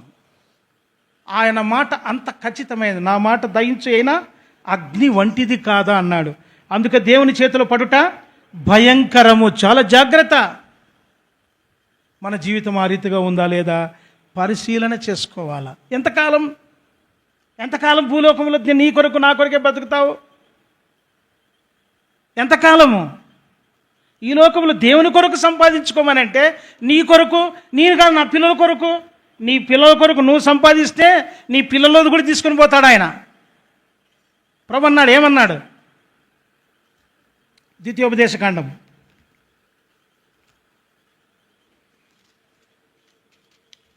ముగిస్తాను. ఈరోజు చివరి దినం కాబట్టి ఒక 5-10 నిమిషాలు నాకు సమయము ఇవ్వండి. ఏం సహోదరుడు, అంతేనా? సమయం అయితే వచ్చింది. ఒక 5 నిమిషాలు లేదా 10 నిమిషాలు. 8వ వచనం, ద్వితీయోపదేశకాండము 7వ అధ్యాయము 8-9. అయితే యెహోవా మిమ్మును ప్రేమించువాడు గనుకను, తాను మీ తండ్రులకు చేసిన ప్రమాణము నెరవేర్చువాడు గనుకను, యెహోవా బాహుబలము చేత మిమ్మును రప్పించి దాసుల గృహములో నుండి ఐగుప్తు రాజైన ఫరో చేతిలో నుండి మిమ్మును విడిపించెను. కాబట్టి నీ దేవుడైన యెహోవా తానే దేవుడనియు, తను ప్రేమించి తన ఆజ్ఞలను అనుసరించి నడుచుకుని వారికి తన నిబంధనను స్థిరపరచువాడును, 1000 తరముల వరకు కృపచూపువాడును, నమ్మదగిన దేవుడు అనియు, తన్ను ద్వేషించు వారిలో ప్రతి వానిని బహిరంగముగా నశింపజేయుటకు వానికి దండన విధించువాడనియు నీవు తెలుసుకొనవలెను. దేవుని ప్రేమిస్తే దేవుడు నిన్ను నిండుగా ప్రేమిస్తాడు. అమ్మా నా పిల్లలు బాగుండాలని ఊరికే నీవు తిప్పలు పడుతూ ప్రయాసపడుతూ బతుకుతావు. నువ్వు ఒక తరమునే చూసేది. ఆయన చెప్పిన ఎన్ని తరాలు రాయబడిందాడా? 1000, మరి 999 తరాలు నువ్వు ఎప్పుడు చూస్తావు? నీకేం తెలుస్తుంది? దేవునికి ఉన్న ఉద్దేశం అంత గొప్పది. అంటే ఒక యుగానికి చూస్తాడు ప్రభు. నువ్వు దేవుని ఖచ్చితంగా అనుసరించి నమ్మి విశ్వాసం ఉంచి నిజంగా దేవుని సేవిస్తే 1000 తరాల వరకు కృప చూపుతానంటే ఈ దేవుని పని విడిచిపెట్టి, ఈ దేవుని సేవని విడిచిపెట్టి, ఈ దేవుని మార్గాన్ని విడిచిపెట్టి, ఈ దేవుని కార్యాలు విడిచిపెట్టి నీ కోసము, నీ పిల్లల కోసము, నీ ఇంటి కోసము, నీ బంధువుల కోసము, నీ వాళ్ళ కోసం బతికి ఇంకొకరిని బ్రతికించుకోకుండా దేవుని కొరకు నువ్వు పాడేది కాక ఇంకొకరిని పాడు చేసేదానికి చెడు మాటలు అల్లుతూ ఏం చేస్తున్నావు? నిర్జలముగా ఉన్నావు. 999 సంవత్సరాలకు సరిపోయే దేవుని కృపను నువ్వే పోగొడుతున్నావు. జాగ్రత్త సుమా. నువ్వు ఒక తరమునే చూస్తున్నావు. మరి ఆ మిగిలిన 999 తరాలు మాట తప్పివాడు కాదు ఆయన. బహిరంగంగా వీళ్ళందరినీ నశింపజేశాడు ఆయన. అందరూ ఒకే బండ కింద పానము చేశారు. అందరూ ఒకే ఆత్మ సంబంధమైన బండలో త్రాగినారు, ఆత్మ సంబంధమైనది తిన్నారు. అయితే ఏం రాయబడింది? 1 కొరింథీ 10వ అధ్యాయంలో వారిలో అనేకులు దేవునికి ఇష్టలుగా ఉండకపోయిరు కనుక ఏమైపోయారంట? సంహరించబడిరి. సంహారకునికి దేవుడే అప్పగిస్తాడు కనుక బహు జాగ్రత్త. మిమ్మల్ని భయపెట్టడానికి కాదు, వాస్తవం. మనం ఉగ్రత దినం కాచుకొనుంది. దానికి ఎవడు తాళజాలేవాడు లేడు. ఎవరికి చేత కాదు. మనం ఏం విరజిమ్ముకొని పోయేదానికి ఏం లేదడా. అయ్యా నేను పాపినయ్యా, అయ్యా నేను బలహీనున్నయ్యా, అయ్యా నేను చేతగానివన్నయ్యా అని బతిమాడుకుంటే దయదలిచి ఆయన కృపను చూపుతూ వస్తాడు. అంతే. కృపకు పాత్రులయ్యాం మనం. ఎంతకాలం ఇంకా నిర్జలమైన జీవితం జీవిస్తావు? తీర్మానం చేసుకో. ఇప్పటికైనా ఇంకా నాకు వద్దు ప్రభువా, ఈ జీవితం చాలు ప్రభువా, నాకు తెలియదు ఇంతకాలము నిజముగా ఇంత గొప్ప కృపను చూపుతానని చెప్పిన నీ మాట ప్రభువా నేను దాటిపోయానయ్యా. 1000 తరముల వరకు కృప చూపేవాడు. నిర్గమాకాండము 20వ అధ్యాయము 6వ వచనంలో చూడు. నిర్గమాకాండం 20వ అధ్యాయం 6వ వచనం. నన్ను ప్రేమించి నా ఆజ్ఞలను గైకొను వారిని 1000 తరముల వరకు కరుణించేవాడు. చూసారా, 1000 తరాల వరకు కనికరం చూపుతూనే. కనికరం ఎప్పుడు వస్తుంది? కష్టమైన పరిస్థితిలో ఉన్నప్పుడు, దీనమైన పరిస్థితిలో ఉన్నప్పుడు, హీనమైన పరిస్థితిలో ఉన్నప్పుడు. దావీదు సంతానము హీనమైన దశకి చేరినప్పుడు యరొబామును సంహరించినట్లు సంహరించాలా దావీదు సంతానాన్ని. ఒక దీపం ఉంచుతానన్నాడు. ఎందుకు తెలుసా? దావీదును బట్టి. అది జాగ్రత్త. దావీదు ఒక్కడు శాశ్వతంగా ప్రభువుని ప్రేమించాడు, నిజంగా ప్రేమించినాడు, నిజంగా మార్పు చెందాడు, తిరిగినాడు, ఇక్కడ దేవుని వైపుకు తిరిగినాడు. కాబట్టే దేవుడు దావీదుకు ప్రమాణం చేశాడు, నిత్యం సూర్యుడు ఉన్నంత కాలం నీ పిల్లలు, నీ సింహాసనము ఖచ్చితంగా ఉంటుందన్నాడు. అందుకే మత్తయి సువార్త 1వ అధ్యాయం 1వ వచనంలో అబ్రహాము కుమారుడు దావీదు కుమారుడైన యేసుక్రీస్తు వంశావళి అని రాయబడింది. దావీదు కుమారుడు అని దేవుడు పిలిపించుకోవడానికి ఇష్టపడ్డాడు. అంత గొప్ప భక్తిపరుడు ఆయన. కనికరం చూపుతూనే వచ్చాడు. ఆయన కనికరములు ఏంటంట? మితిలేనివి. ఆయన కనికరములు యుగ యుగములు ఉండునని రాయబడింది. కాబట్టి నా పిల్లలను నువ్వు కొట్టుకొని దేవుని మార్గం విడిచిపెట్టి, దేవుని సన్నిధిని విడిచిపెట్టి, దేవుని సేవను విడిచిపెట్టి, దేవుని వాక్యానికి వ్యతిరేకంగా జీవిస్తే దేవుడు వదిలిపెట్టాడు. కింద రాయబడుతూ వచ్చింది 20వ అధ్యాయము ఏమనుంది?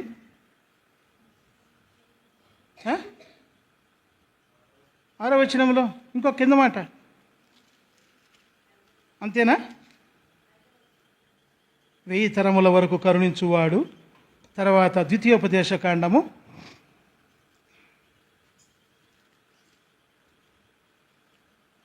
5వ అధ్యాయము 9వ వచనం.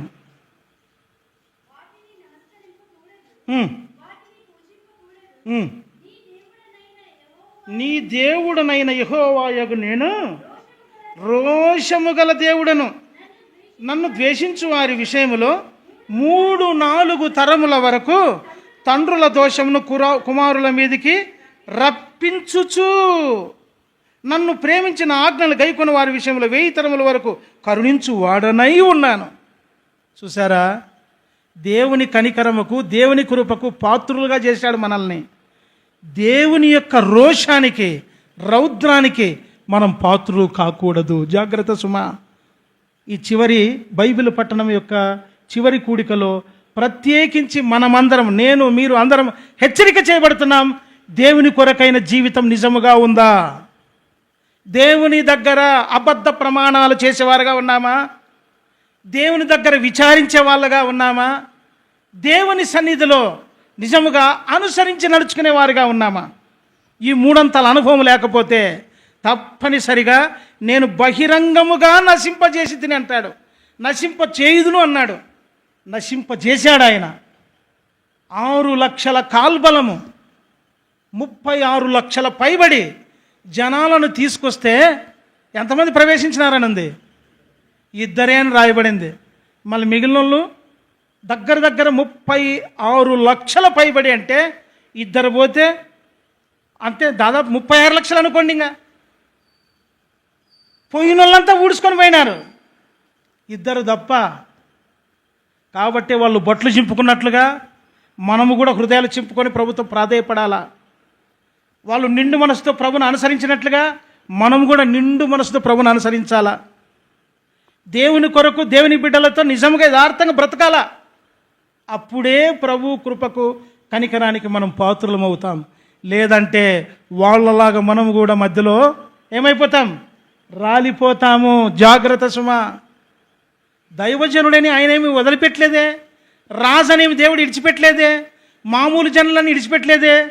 అందుకే ప్రభు అంటాడు, ఏమనంటాడంటే, రాజులు తప్పు చేసినప్పుడల్లా జనాల మీదకి దోషం వచ్చింది, జనాల మీదకి శిక్ష వచ్చింది. మరి సేవకులు తప్పు చేస్తే లేవియా కాండం, సంఖ్యాకాండం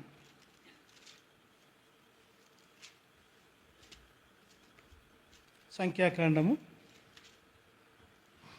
8వ అధ్యాయం 19వ వచనం వరకు చదవండి. మరియు ప్రత్యక్షపు గుడారములో ఇశ్రాయేలీయుల నిమిత్తము సేవ చేయుటకును, ఇశ్రాయేలీయుల నిమిత్తము ప్రాయశ్చిత్తము చేయుటకును, ఇశ్రాయేలీయులలో లేవీయులను అహరోనుకును అతని కుమారులకును ఇచ్చి అప్పగించి ఉన్నాను. అందువలన ఇశ్రాయేలీయులు పరిశుద్ధ మందిరమునకు సమీపించినప్పుడు ఏ తెగులైనను ఇశ్రాయేలీయులకు సంభవింపకపోవును అని చెప్పిన ఈ మాటలు అర్థమైనాయా మీకు? ఏమ్మా అక్కళ్ళు బయట మీకు అర్థమవుతుందా? ఇక్కడ నేను చెప్తా చూడండి ఈ వాక్యం యొక్క భావము. ప్రత్యక్షపు గుడారం అంటే దేవుని మీద కంటికి కనపడే ఈ మందిరములో ఇశ్రాయేలీయుల నిమిత్తం ఏం చేయాలంట? సేవ చేయాల. దావీదు తన తరము వారికి ఏం చేశాడంట? సేవ చేసి నిద్రించెను అని రాయబడింది. దావీదు తన తరం వారికి అంటే తనతో ఉన్న వాళ్ళు ఎట్లాంటి వాళ్ళైనా దైవికమైన ప్రేమను చూపి, మాదిరి చూపి, మార్పు చెంది, దేవుని యొక్క జీవాన్ని పంచి, దేవుని యొక్క ఆత్మీయతను పంచి, పరిశుద్ధత, నీతి, తర్వాత దేవుని యొక్క న్యాయము, దేవుని యొక్క వాక్య ప్రకారం అనుసరించి బ్రతికి వాళ్ళ మధ్యలో చూపించి వెళ్ళిపోయాడు. ఇక్కడ ఏం చేస్తున్నాడు? ఆ సేవ చేయు నిమిత్తము, ఈ ప్రజల కొరకే సేవ చేయడానికి మనం ఉండేది. తర్వాత ఏం రాయబడిందంట? ఇశ్రాయేలీయుల నిమిత్తము ఏం చేయాలంట? ప్రాయశ్చిత్తం ఎప్పుడు చేసేది? తప్పు చేసినప్పుడు, బలహీనులుగా ఉన్నప్పుడు, దేవుని మార్గంలోనికి రాలేకుండా ఉన్నప్పుడు. ఇదేం చూపిస్తుంది? దేవుని సన్నిధిలో ప్రార్థన చేసేది, దేవుని సన్నిధిలో నిన్ను నీవు అప్పగించుకొని దేవుని కొరకై నిన్ను నీవు అరిగిపోవడం, కరిగిపోవడం. మరి ఇవి లేవే. సంఘములో పెత్తనం కావాలా, సంఘములో పెద్దరికం కావాలా, సంఘములో ఘనత కావాలా, సంఘములో నాకు అన్నీ కావాలా? మరి ఉన్నాయా? దేవుని ప్రజల నిమిత్తము సేవ చేసే జీవితం ఉందా? దేవుని ప్రజల నిమిత్తము ప్రాయశ్చిత్తము చేసే అనుభవం నీ దగ్గర ఉందా? ఇది లేకపోతే ఏమైపోతారంట తెలుసా? ఇశ్రాయేలీయుల్లో ఇట్లాంటి వాళ్ళను ఏం చేశారంట? లేవీయులను మీకు అప్పగిస్తే, అహరోనుకును తర్వాత అతని కుమారులకును అప్పగించాడు. లేవీయులను, పరిచారకుల్ని అప్పగిస్తే మీరేం చేయాలా? సేవ చేయాలా, ప్రాయశ్చిత్తం చేయాలా. ఒకవేళ చేయకపోతే ప్రభు అన్నాడు, ఏమన్నాడు? ఇశ్రాయేలీయులు దేవుని మందిరమున దగ్గరికి వస్తే ఏమైపోతారంట? మందిరం దగ్గరికి సమీపించినప్పుడు ఏ తెగులైనా ఇశ్రాయేలీయులకు సంభవిస్తుంది ఇవి చేయకపోతే. దేవుని బిడ్డలు చెడు మార్గంలో చెడిపోయి నష్టపోయినంటే దాని కారణం నువ్వే. నేనేంటికైతే వాడు తప్పిపోతాను నువ్వు అనుకోనవచ్చు. ప్రభు అన్నాడు, ఏమన్నాడు? దుర్మార్గుడు తన దుర్మార్గంలో నుండి చనిపోతే దానికి ఉత్తరవాదివి నువ్వేనన్నాడు. యెహెజ్కేలు 33వ అధ్యాయం 6-7 వచనాల్లో. కాబట్టి నిన్ను నన్ను ఉత్తరవాదులుగా పెట్టాడు. నువ్వు ఉత్తరవాదులుగా ఉండదానికి బదులు నిరుత్తరుడుగా ఉంటే పనికి రాదు.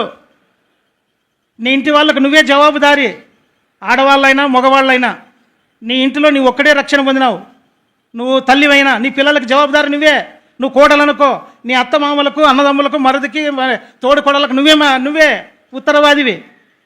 ఇది మరిచిపోయి జీవిస్తమా దేవుని ఇంటికి వచ్చినప్పుడు దేవుని ప్రజలు తెగులుతో నష్టపోతారు. అందుకే ప్రభు అన్నాడు, యెహోవా సేవలోని దోషములకు మీరే ఉత్తరవాదులు అన్నాడు. కాబట్టి ఊడ్చివేయడం అంటే సామాన్యమైనది కాదు. సంపూర్ణంగా నాశనం చేయబడతారు. అది ఊడ్చివేయబడకుండా ఉండటానికి ప్రభు నిన్ను నన్ను ఏర్పాటు చేసుకున్నాడు. అంత శుభ్రంగా నిన్ను నన్ను భద్రం చేసి నిలబెట్టాడు. ఆయన తన కళ్ళమును బాగుగా శుభ్రము చేసి అని వ్రాయబడుతుంది మత్తయి సువార్త 3వ అధ్యాయంలో. తన కళ్ళని బాగుగా శుభ్రం చేశాడు. నిన్ను నన్ను శుభ్రం చేసేది చెత్తనంతా తీసేసినాడు, చెడుగంతా తొలగించేశాడు. ఇప్పుడు తొలగించి వేసిన తర్వాత మళ్ళీ తిరిగి అక్కడికే పోతే వాడు లోపలికి వస్తాడు. ఇప్పుడు చివరిదిగా ఒక మాట చదివిస్తూ దాటిపోతా ఉంది. అమర్చబడి ఏమర్చినాడంట? ఎఫెసీయులకు రాసిన పత్రిక 2వ అధ్యాయం 21వ వచనం. ఎఫెసీయులకు రాసిన పత్రిక. ప్రతి కట్టడమును ఆయనలో చక్కగా అమర్చబడి ప్రభువునందు పరిశుద్ధమైన దేవాలయం అగుటకు వృద్ధి పొందుచు ఉన్నది. మరి మన జీవితంలో, మన క్రైస్తవ జీవితంలో, మన సేవలో అభివృద్ధి ఉందా? సంఘములో అభివృద్ధి ఉందా? కుటుంబంలో అభివృద్ధి ఉందా? ఎన్నేళ్ళు ప్రార్థన చేసినా నీకు అభివృద్ధి కాలేదంటే కారణమేమి? చెత్త ఉంది. ఎందుకు అభివృద్ధి కావడం లేదు? ఎందుకు స్వస్థత పొందడం లేదు? ఎందుకు బాగు చేయబడడం లేదు? తీసివేసుకోలేకపోతూ ఉన్నాం, కడగబడలేకపోతూ ఉన్నాం. ప్రతి కట్టడము చెప్తా ఉన్నాడు ఆయన, ప్రతి కట్టడమును ఆయనలో చక్కగా అమర్చబడి, అంటే కూర్చోబెట్టి బాగా కట్టేటప్పుడు అంతా పొదిగిస్తారు చూడు, పొదిగించి. ప్రతి కట్టడం అంటే ఏంది? ఆ కట్టడము 20వ వచనంలో,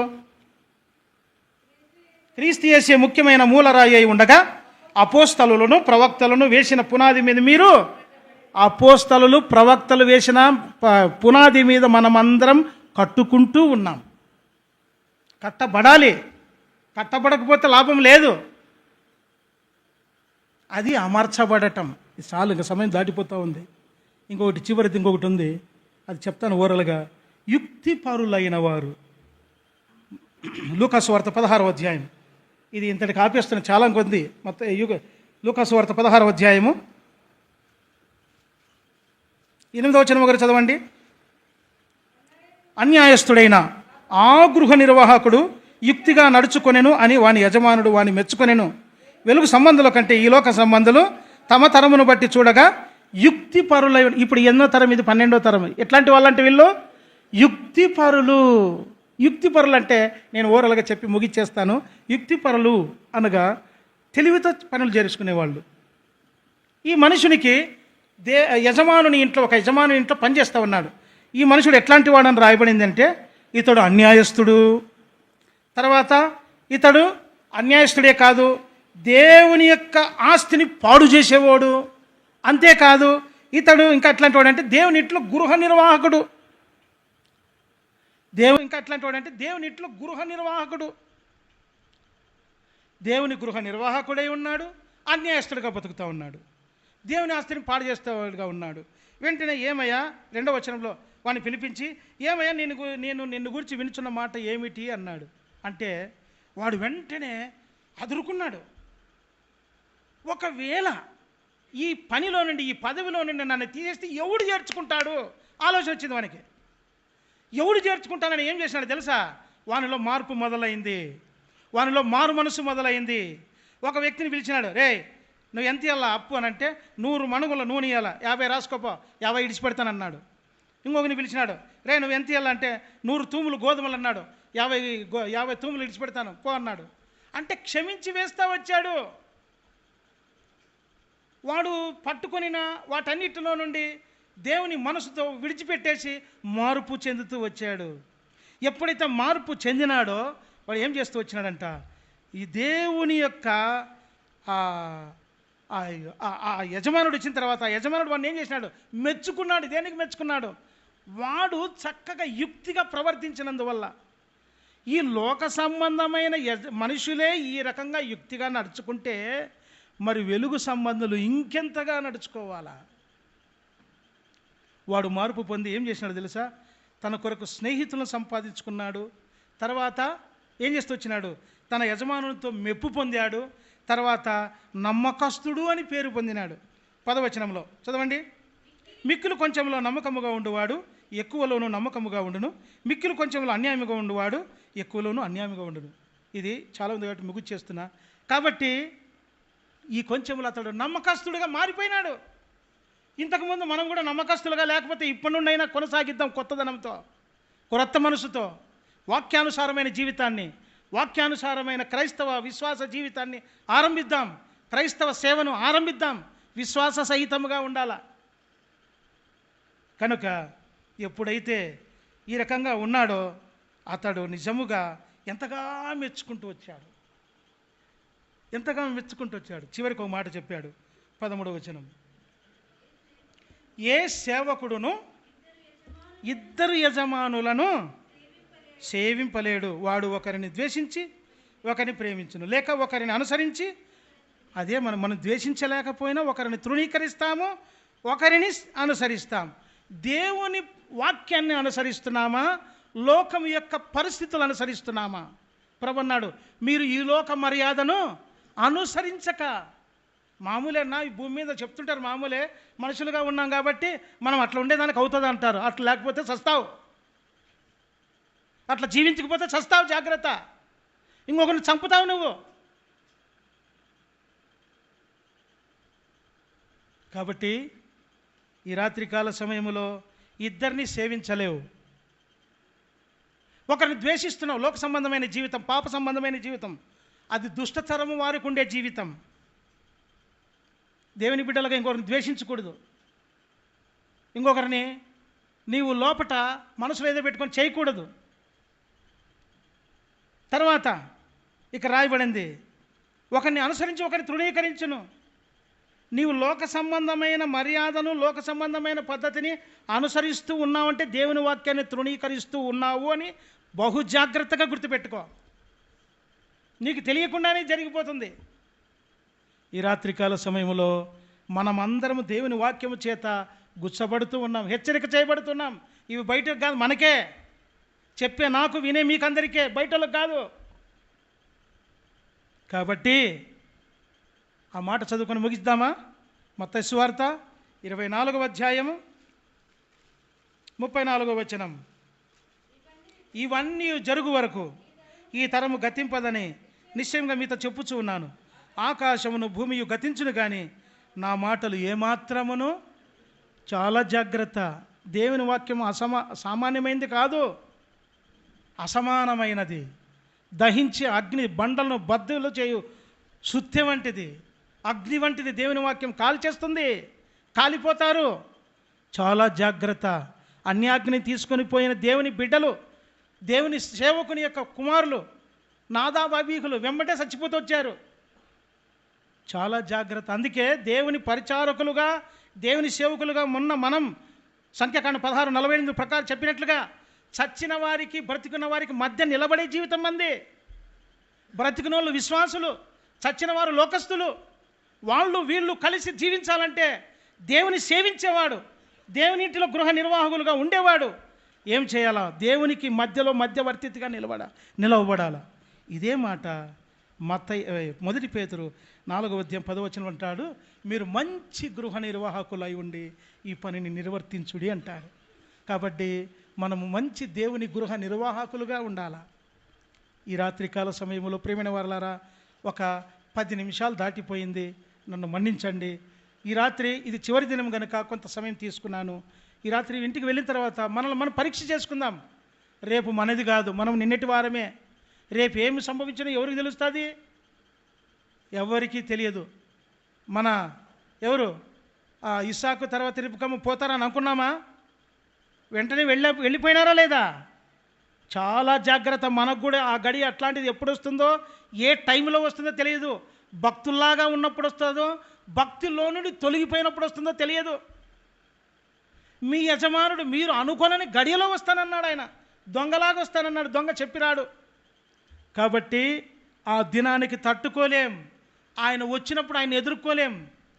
ఈ రాత్రికాల సమయంలో నీవు నేను దేవుని వాక్యం ప్రకారముగా ఆ అన్యాయస్తుడైన ఆ గృహ నిర్వాహకుడు మారినట్లుగా, దేవుని లేదా ఆ ఇంటి యజమానుని ఆస్తిని పాడు చేసేవాడు మారినట్లుగా మనము కూడా మారితే అతడు యజమానుని చేత మెప్పు పొందినట్లు, నమ్మకస్తులని మెప్పు పొందినట్లు మనము కూడా మెప్పు పొందుతాము, నమ్మకస్తులని చెప్పబడతాము.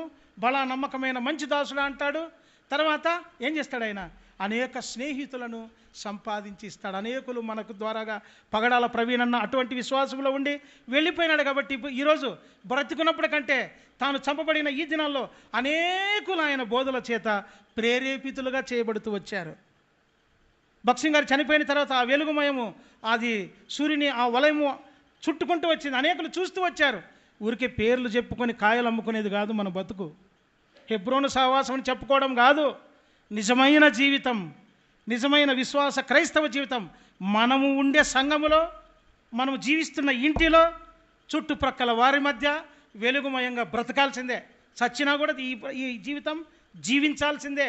దీనికి వేరేటువంటి మినహాయింపు లేదు. జాగ్రత్త సుమా. ఈ రీతిగా ఈ గృహ నిర్వాహకుడు మారినట్లుగా మనము కూడా అట్లు మార్పు పొంది ప్రభువు కొరకై సజీవ సాక్షులుగా బ్రతుకున్నట్లు ప్రభు సహాయం చేయనుగాక. ప్రార్థన చేసుకుందాం. తలలు వంచండి.